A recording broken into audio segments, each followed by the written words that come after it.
Stop overpaying. Brainy Buyer's head-to-head comparison mean you save. Like what you see? Subscribe and fund the fight for honest reviews.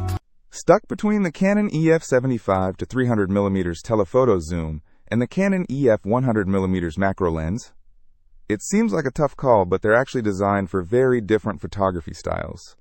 The 75 to 300mm telephoto zoom looks like a solid, versatile option. What kind of photographer is this lens really for?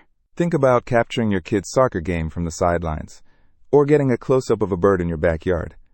With that 75 to 300mm range, you can bring distant subjects right up close. Plus, it's compatible with a ton of Canon D SLRs, from Rebels to the EOS 5D series.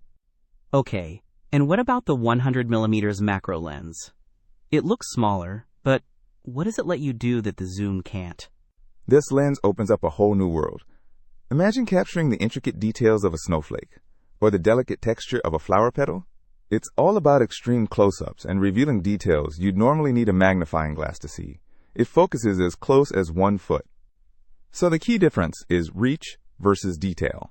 The telephoto zoom brings distant subjects closer, while the macro lens lets you explore the tiny world right in front of you. Right. The telephoto zoom, being a zoom lens, goes from 75mm to 300mm with an aperture of f/4 to 5.6.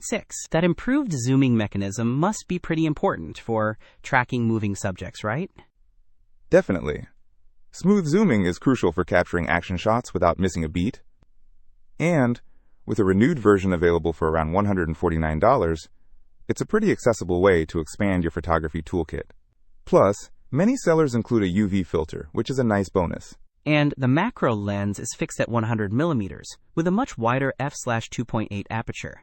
How does that affect the images? That wider aperture is key for creating a shallow depth of field, which blurs the background and makes your subject really stand out. It's perfect for isolating those tiny details and creating stunning, professional-looking macro photos. And the ultrasonic motor USM means super fast and quiet autofocus. Expect to pay around $430 for a renewed version. So the telephoto zoom is great for general-purpose shooting and bringing distant subjects into focus, while the macro lens is a specialist for extreme close-ups. Exactly. But is the telephoto zoom sharp enough for professional use? True, but can the macro lens be used for anything other than close-ups? Okay, so it really comes down to your photographic interests and what you want to achieve. Precisely. If you're passionate about wildlife, sports, or just want a versatile lens for everyday shooting, the telephoto zoom is a great choice. But if you're fascinated by the miniature world and want to capture stunning, detailed close-up shots, the macro lens is the way to go. Both are excellent lenses, but for different purposes. Don't miss out on our next in-depth review to help you make smarter purchasing decisions. Hit that subscribe button and the notification bell so you're always in the know.